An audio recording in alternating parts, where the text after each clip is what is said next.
Welcome back to our fourth chapter, that is environmental management, and our today's article's name is hotspots of biodiversity. Here we are, hotspots of biodiversity. So let us see this particular article in detail. About 34 highly sensitive biodiversity spots are reported all over the world.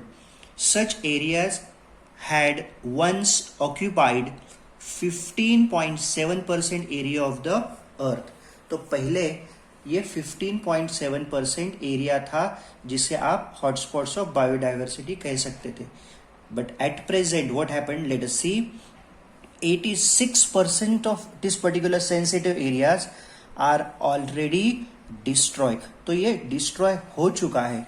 So presently अभी जो हाल में only 2.3% area of the earth has been left over with sensitive spots.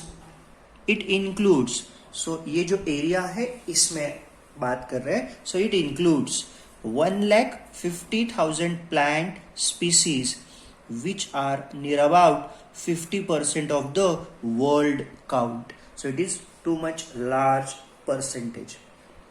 As far as India is concerned, तो देखते हैं भारत के बारे में. Out of 135 species of animals, 135 species, 85 species are found in the jungles of eastern region. तो eastern region में लगभग 85 ये 135 में से फाउंड होते हैं. About 1500 endemic plants. Endemic means native.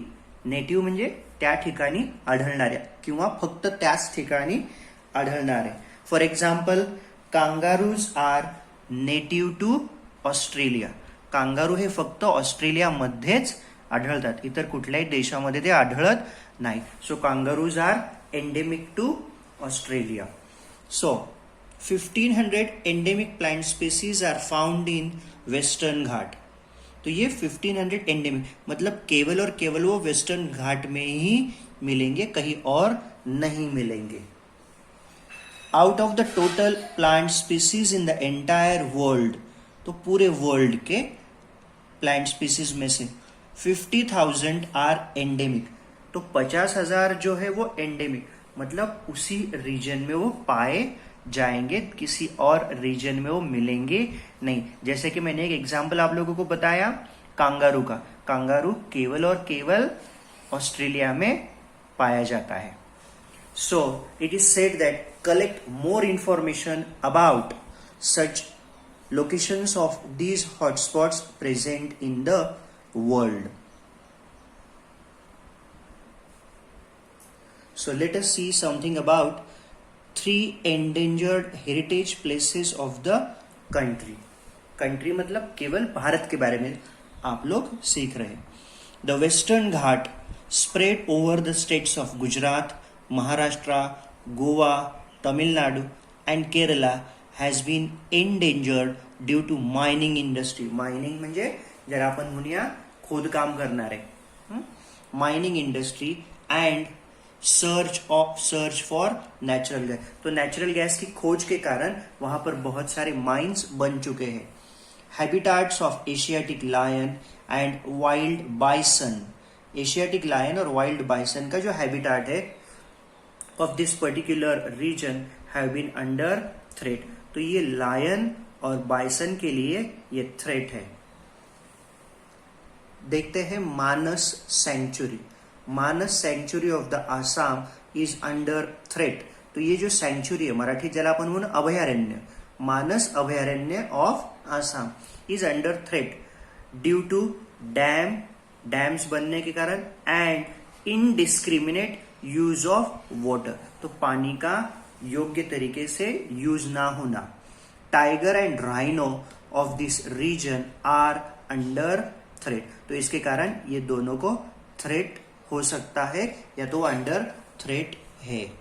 दूसरा एक रीजन यहां पे बताया गया है और वो है Sundarban sanctuary of West Bengal is reserve for tigers, जिसे आप बंगाल टाइगर्स भी कहते हैं. However, the tiger population and overall local environment is seriously challenged. तो ये टाइगर पॉपुलेशन को एक बहुत बड़ा चैलेंज हो चुका है ओनली बिकॉज ऑफ डैम्स और डिफॉरेस्टेशन. डिफॉरेस्टेशन म्हणजे जंगल की कटाई. Deforestation as well as excessive fishing in the river, excessive fishing, trenches dug for the same. तो ये कारण ये सुंदरवन सेंचुरी और मानस सेंचुरी ये एंडेंजर्ड स्पीसीज के लिए बहुत उपयुक्त नहीं रहा है. दूसरा देखते हैं classification of these threatened species. मतलब जिन स्पीसीज को, ज्या प्राण्यांच्या जातीला धोका उत्पन्न होऊ शकतो अशा प्राण्यांबद्दल आपल्याला माहिती घ्यायची आहे. So let us see one by one. तो यहां पर फर्स्ट दिया है एंडेंजर्ड स्पीसीज में either number of these organisms is decline मतलब कम होना, और देयर हैबिटेट इज श्रंक म्हणजे कम हो जाना, सिकुड़ना. उनका जो हैबिटेट है, ड्वेलिंग है, जो लिविंग प्लेस है, वो कम हो जाना to such an extent that they can be extinct म्हणजे मराठी ज्याला म्हणून आपण म्हणूया की हे नष्ट होऊ शकतात only because of all these reasons. Can be extinct in near future if conservative measurement. तो इनके लिए कुछ कॉन्जर्वेटिव मेजरमेंट नहीं लिए गए तो ये सब डिस्ट्रॉय या तो एक्सटिंक्ट हो सकते हैं. If conservative measures are not implemented, for example lion tailed monkey, ये यहाँ पे एक बताया गया, ये भी एक एंडेंजर्ड स्पीसीज है. तो देखते हैं कुछ रेअर स्पीसीज. रेअर म्हणजे खूप कमी आढळणारे, ज्याला रेअर स्पीसीज असं म्हटलं जातं. Rare species, number of these organisms is considerably decline. Organisms of these species being endemic, अभी मैंने एंडेमिक का मतलब आपको बताया, may become extinct very fast. For examples are given. Red panda, यहाँ पर एक रेड पांडा बताया गया. मस्क डियर, ज्याला तुम्ही म्हणतात कस्तुरी मृग. तर हे दोघही रेअर स्पीसीज मध्ये आहेत आणि दोघही कदाचित एक्सटिंक्ट होण्याच्या मार्गावर आहेत.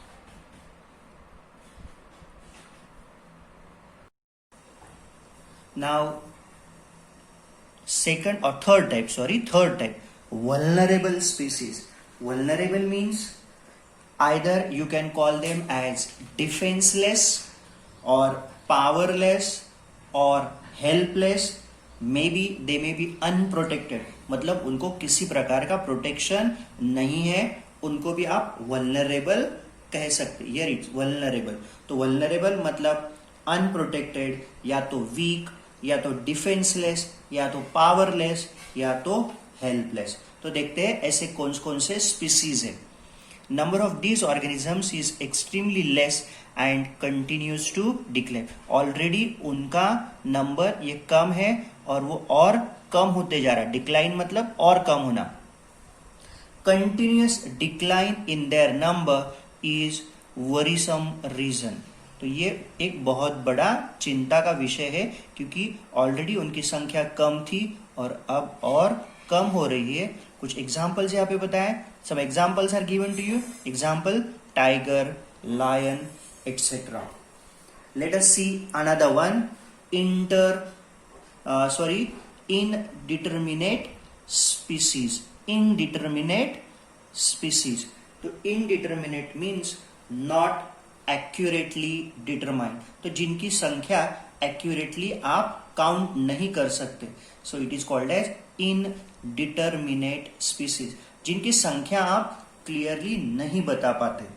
So indeterminate, उसे दूसरा भी आपको इस पर्टिकुलर वर्ड के लिए और एक मतलब है और एक मीनिंग है. उसे कहते हैं वेग या तो इम्प्रिसाइज. म्हणजे योग्य असं संख्या आपण त्याची सांगू शकत नाही. These organisms appear to be endangered, but due to their some behavioral habits. तो उनकी जो कुछ बिहेवियर के हैबिट्स है, लाइक शाइनेस, मतलब वो बहुत शर्मीले होते, मतलब वो आपको तुरंत दिखाई नहीं देंगे. यदि वो दिखाई नहीं देंगे तो उनकी संख्या आप एग्जैक्टली काउंट करना पॉसिबल नहीं है. So there is no definite and substantial information about these animals. तो एग्जाम्पल दिया है यहाँ पे जायंट स्क्विरिल, जायंट स्क्विरिल जिसे मराठी में शेकरू कहते हैं, शेकरू. This is the state animal of Maharashtra. शेकरू, मोठी, ज्याला आपण खारुताई म्हणूया.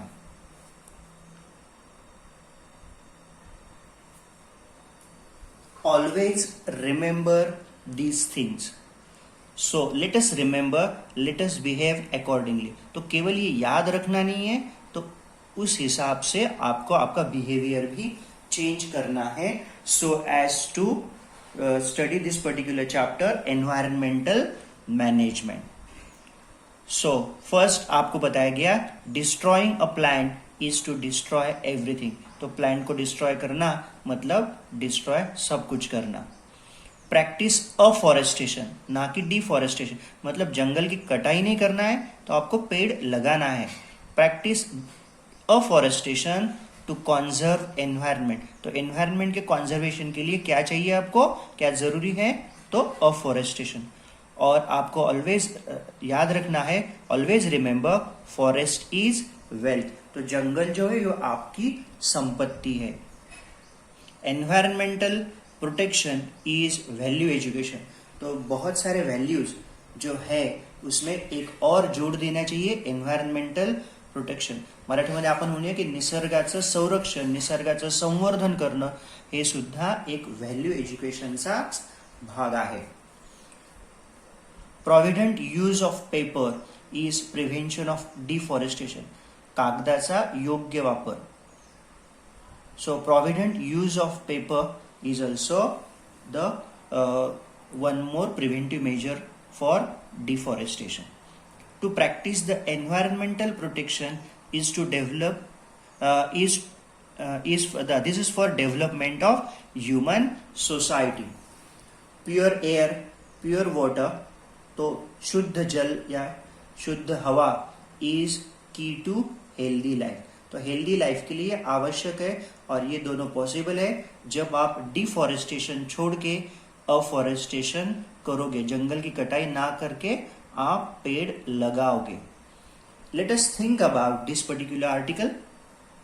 वर्ल्ड वाइल्ड लाइफ फंड, शायद मैंने आप लोगों को बताया था पहले, it is WWF published a survey in the year 2008. तो ये सर्वे 2008 का है. According to it about 30% of animal species have become extinct. तो पूरे वर्ल्ड में अभी तक लगभग 30% एनिमल स्पीसीज, मतलब अभी केवल 70% एनिमल स्पीसीज वर्ल्ड में रह चुके हैं. So according to it about 30% of animal species have become extinct over the period of 35 years. केवल 35 सालों में, 35 ईयर्स, 1975 से लेकर 2005 तक 30% एनिमल स्पीसीज एक्सटिंक्ट हो चुके हैं, मतलब वो नष्ट हो चुके हैं. What will happen in future if this continues as it is? तो आप लोग सोचो कि यदि यही कंटिन्यू रहा तो और कितने स्पीसीज एक्सटिंक्ट हो जाएंगे आने वाले 35 सालों में. So here we have completed our chapter number 4, that is environmental management.